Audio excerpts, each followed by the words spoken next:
लोगों को जो दोगे वही वापस लौट कर आएगा। एक आदमी बर्फ बनाने वाली कंपनी में काम करता था। एक दिन कारखाना बंद होने से पहले अकेला फ्रीज करने वाले कमरे का चक्कर लगाने गया तो गलती से दरवाज़ा बंद हो गया और वह अंदर बर्फ वाले हिस्से में फंस गया। छुट्टी का वक्त था और सब काम करने वाले लोग घर जा रहे थे। किसी ने भी ध्यान नहीं दिया कि कोई अंदर फंस गया है। वह समझ गया कि 2-3 घंटे बाद उसका शरीर बर्फ बन जाएगा।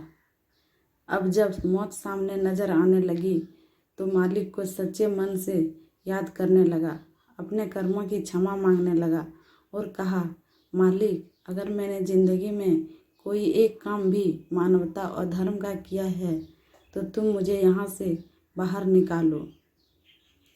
मेरे बीवी बच्चे मेरा इंतज़ार कर रहे होंगे। उनका पेट पालने वाला इस दुनिया में सिर्फ मैं ही हूँ। मैं पूरे जीवन आपके इस उपकार को याद रखूँगा। और इतना कहते कहते उसकी आंखों से आंसू निकलने लगे। 1 घंटा ही गुजरा था कि अचानक फ्रीजर रूम में खटखट की आवाज़ हुई। दरवाज़ा खुला। चौकीदार भागता हुआ आया, उस आदमी को उठाकर बाहर निकाला और गर्म हीटर के पास ले गया। उसकी हालत कुछ देर बाद ठीक हुई तो उसने चौकीदार से पूछा, आप अंदर कैसे आए? चौकीदार बोला कि साहब, मैं 20 साल से यहाँ काम कर रहा हूँ। इस कारखाने में काम करते हुए हर रोज़ सैकड़ों मजदूर और ऑफिसर कारखाने में आते जाते हैं। मैं देखता हूँ, लेकिन आप उन कुछ लोगों में से हो जो जब भी कारखाने में आते हो तो मुझसे हंसकर मिलते हो और हालचाल पूछते हो और निकलते हुए आपका वही मिलनसार स्वभाव मेरी सारे दिन की थकावट दूर कर देता है।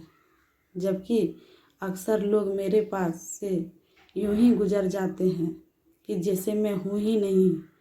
आज हर दिनों की तरह मैंने आपका आते हुए अभिवादन तो सुना, लेकिन जाते समय आपकी आवाज़ सुनने के लिए इंतज़ार करता रहा। जब ज़्यादा देर हो गई तो मैं आपको तलाश करने चल पड़ा। कहीं आप किसी मुश्किल में ना फंसे हो। वह आदमी हैरान हो गया कि किसी को हंसकर बात करने जैसे छोटे काम की वजह से आज उसकी जान बच गई। जो लोगों को दोगे वही वापस लौट कर आएगा।